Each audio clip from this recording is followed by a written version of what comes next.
Hello, welcome back. Sean here, Mountains Garage, on another rainy day, but it's supposed to clear up later on, and maybe we'll get 24 hours without rain. It's been a really rainy spring. I don't know where you are, but the last really rainy June I remember was 2006. I was trying to build this garage. I had cut the trees and had a friend excavate and prep this area for the slab. Back when you can have a slab this big, that's a whole nother story, but nowadays they won't let you have a slab bigger than 24 by 24. But with all the rain, and I had piles of material, I was also expanding my upper driveway into a U shape. I'd actually bought this old John Deere bulldozer gas job. And when the rain stopped, I hit one of those piles up there and it just went poop and just damn near flooded my garage. It was just, everything was so wet. But somehow by the 4th of July weekend, we'd started to put blocks around we had the slab poured and my brother and I started putting blocks around the perimeter of the slab because he, being wise, knew you had to get the wood off the ground or it's gonna rot. If I had not done that one step, it took us 2 weekends to put all the blocks around the 30 by 50 and fill them in. It would be the sill would be rotten by now. So if you're gonna build a garage, don't build it right on the slab. You gotta jack it up off the ground. Otherwise, the splashing water off the roof will just rot the wall out. But that's not why you came here, or is it? I don't know. I got a nice comment the other day that, you know, all the racing and transmission stuff is nice, but like for every 1 second on a drag strip is many hours in the shop. So shop stuff is important. I love talking about shop stuff. And today we're talking about vices. When I moved into this garage from my small 24-24 garage, smaller, still when I get my 24-24 garage, I was ecstatic that was my first garage because I had been borrowing my parents' garage, which had a shed on the back, but the dimensions of the garage was 24-24, so I was moving into a similar shop that was mine. I could call it my own. Great feeling, having your own garage. I had bought a Vise from my Snap-on man, but he had kind of transitioned into buying a bunch of stuff and, you know, selling it on his truck, but it wasn't Snap-on stuff. And it's in the other room. I still got it. It's mounted on my table in there, my office, if you will. And I don't hardly use it, but it swivels 360 degrees. When you loosen the vise, you can swivel the whole thing, and it has a pipe jar on one side. It was a fine vise. I never really tested its strength too bad by beating on a whole lot of stuff, but it's okay. But that's the only vise I had when I moved into this big garage. So when I built my big workbench that I love over there, that I use for everything, I bought a Matco vise. At the time, we had Snap-on, Mac Tools, and Matco, and Cornwell coming on a regular basis every week. So I bought a expensive Matco vise. It was probably $300 or right around there. And it's been a nice vise. I made a nice slide-in mount for the receiver hitch out of really thick material. We're going to be talking about my choices of material for these vices. And it's been okay, but about a year ago I broke one of the jaws. I hardly even touched it. I obviously must have hit it with the hammer because I broke it. I don't remember how it happened, but the jaw was broken. A replacement jar, if I could find one, was almost $100. So I just made a set of jaws, and that's that. So at a yard sale, I picked up what would be my third vise. It's in a 24/5 truck wheel on a post. It's over there. It's portable. I like it. Really handy, but that's all I had for vices. Until I went to another yard sale with my friend, and he had a black Bessie vise. And it was already on a slide-in piece. It's total overkill, actually. And so there was 4 vices. I didn't know I'd be counting Vises today, but that was it, which is probably enough, but again, they're on receiver hitches. They're not always stuck on a bench. Often I'm looking just to hold something for a second. So on a late night shopping spree recently, I bought these 3 pieces of junk. Actually, the first 2 made by Yost, Y-O-S-T, who claim they've been building Vises in America since 1908, but these are built in China to their specifications. But I must say, the quality of these 2 exceeds that no-name thing over there. But let's start with these. This is a clamp-on, 3-inch. And I saw it, and prices, everybody always wants to know prices. $24, $34, $44. That's just coincidence the way it was. So these are not expensive Vises. If I hit them with a hammer and they break in half and they don't take my eye out in the process, it's a win. But this little clamp-on rig, I saw it and I said, well, what am I ever going to use that for? And I'm thinking all the times I just want to solder something. The jaws are smooth, which I like, so it's not, going to grab a whole lot of stuff. You're probably not going to change a U-joint on it, although I would try it. If I had to change a U-joint on the side of the road, I'd rather have this than nothing. But I'll try to avoid that scenario. But for $24, I think I'll get some use out of it. I just unpacked it the other day. So, I mean, it's obviously you can clamp it anywhere. I thought that was pretty cool, but not part of today's fabrication project. I need to make receiver hitch mounts for these 2 Vises. This is a 4.5-inch homeowner vise, it says. It's a Yost. I find it interesting that it has, well, see, my bench, it rolls too easy. 4 bolt holes to hold it down. It's not, again, real heavy, something I'm going to thrash on. It's just for a quick hand, if you will. I can mount my, transmission spring compressor in it. I squeeze that right in the vise wherever I'm at and I want to use it. That 6-inch vise over there, what I like about that, 1, it's cheap for the size of it. 2, it spins 360 degrees on the mount, so you don't have to take that into consideration. This one, when I mount it, I want it to be able to go 90 degrees either way, so I had to make sure I had the slot correct, and I've got it locked where I want it. But that's only going to be held with 3 bolts, probably 3/8 flan bolts, because I got a lot of them. And this is going to have 4 bolts, this little tiny one. So, material to make my receiver out of, 2-inch OD is what you need to slide in to the receiver hitch. So I collect little chunks of this, and eventually it'll end up, probably a tool mount, because I try to mount every tool that's handy on a receiver. That way I can put it on any bench there is, wherever I happen to be working. So this little vise doesn't need 1/4-inch wall tubing. So this is 1/8-inch wall, 2-inch OD. I've already marked my hole. This is going to be in the entire length of the receiver. Not quite, because again, we're light duty. So I'm in just past the hole. There's still a substantial amount going to be in the receiver, more than half of this, more than adequate. And initially, the only plate I could find was this piece of 1/2-inch plate. When I'm building junk out of scrap, tools out of scrap, I try to choose the least desirable piece of metal that I'm willing to part with, because if I use this today, 1, it's crazy to have a 1/2-inch plate mounted on 1/8-inch tube. That doesn't match. That's my stomach growling. And 2, I'm probably going to wish I had this piece of 1/2-inch plate for something else I haven't even thought of yet. So, a little more searching.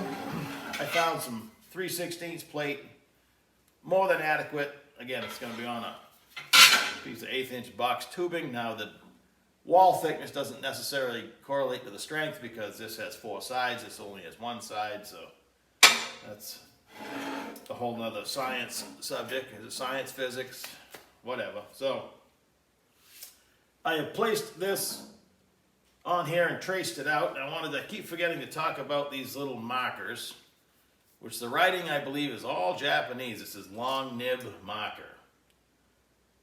My buddy who cut out the shape of the first bead roller I built back in February, I guess it was, when I was picking up the steel, he gave me 3 of these, a black, a green, and a red. What is cool about these is they are fine point. So when you want to trace out a hole, it's very accurate compared to using, a fat Sharpie like I'm used to using. So when I'm doing stuff like this, it's kind of fun to practice how accurate you can be. If you're not exactly accurate, you're mounting a vise on a piece of plate, you can hog the hole out.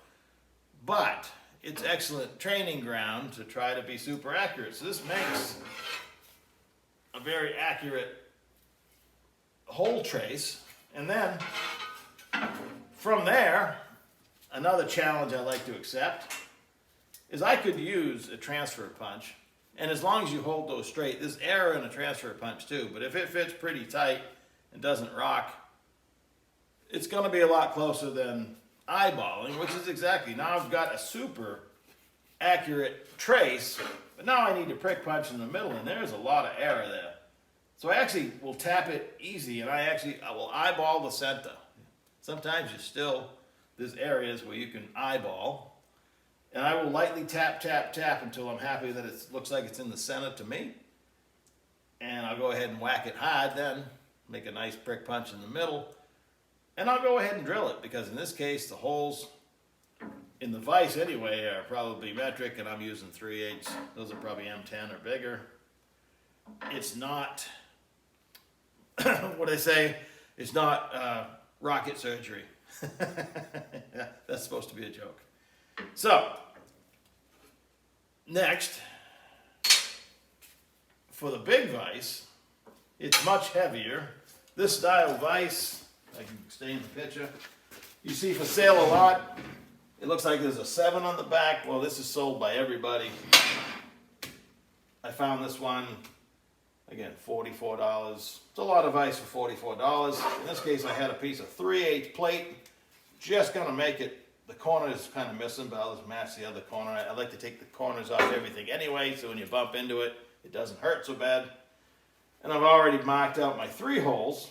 And in this case, I have some 1/4-inch wall, 2-inch OD tubing.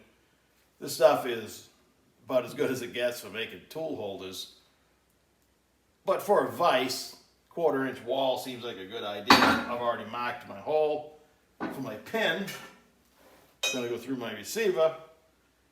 And you saw in the receiver hitches, I weld a 1/2-inch nut on the bottom. I drill a 1/2-inch hole, weld a bolt with the handle, if you can still see me. And that will take the slop out of this. It's not just going to float on the pin and bounce up and down. So this is going to be a very heavy duty vise mount compared to this one. So now, my goal is, it's way before breakfast, it's early in the morning. I'd like to get both of these built, welded, and painted, but probably a lofty goal. We'll see. Again, I only have to drill 8 holes, 10 holes, 2 different sizes. Do some cleaning and welding the way this vise mounts. I've gone ahead and spun it by accident, but the rear bolt hole is underneath, and it's going to run into this, so I'm going to have to drill and tap that one. The other ones will have bolts and nuts. Alright, so I'm going to get busy and drill some holes, and I'll catch back up with you. I'm always on the lookout when I'm online shopping, on the lookout for an iron worker. An iron worker, if you're not familiar, is a pretty big machine that will shear plate, shear angle iron, punch holes, shear round rod, and notch. It'll cut a notch out of plate steel as well. If you have a well-equipped notcher, that'd be 4 stations, I believe. The rod and shear plate's usually one piece. The notcher's a separate piece. The hole puncher is a separate setup.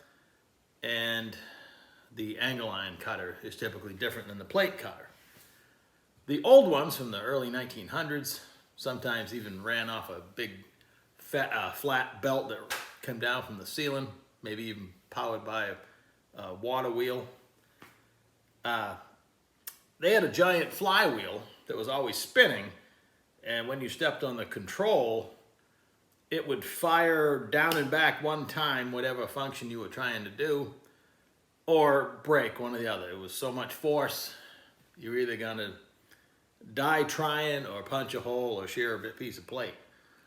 And then the hydraulic versions came out, and a lot of them have a big long arm with a hydraulic cylinder pulling on one end, and all your workstations attach in the middle. So when you stroke it up and down, if you have 4 workstations, all 4 are stroking. And the third type is a really, really expensive one that has an individual hydraulic cylinder for each function. Obviously with a motor and a tank and a pump and all that stuff. So they're pricey, they take up a lot of space. I have seen quite a few of the early ones converted to an electric motor, but still the big flywheel. I'm not interested in those. My buddy has a big shear like that. It's a terrifying thing, but it does work. The middle one that I described, those are still for sale. They make, the commercial ones start around 40 tons. They make kind of a homeowner version, about 35 tons. And one of those was for sale on Marketplace last weekend. It was a bargain at like $3,500, a lot of money. And I briefly considered it. Again, it was original paint, it looked like brand new. And it had 4 stations of work functions. But as I got thinking about it, I do mostly race car stuff. That's box tubing and round tubing, which you wouldn't take either one of those near an iron worker. It would just destroy it. The other day when I was putting the wheels on the bench, that's box tubing, same thing. Not gonna touch it. And this project here, I could have punched the holes. I could have sheared the plate, but I couldn't cut the box tubing. So either way, I'm still gonna have my horizontal bandsaw out, which will do all those functions.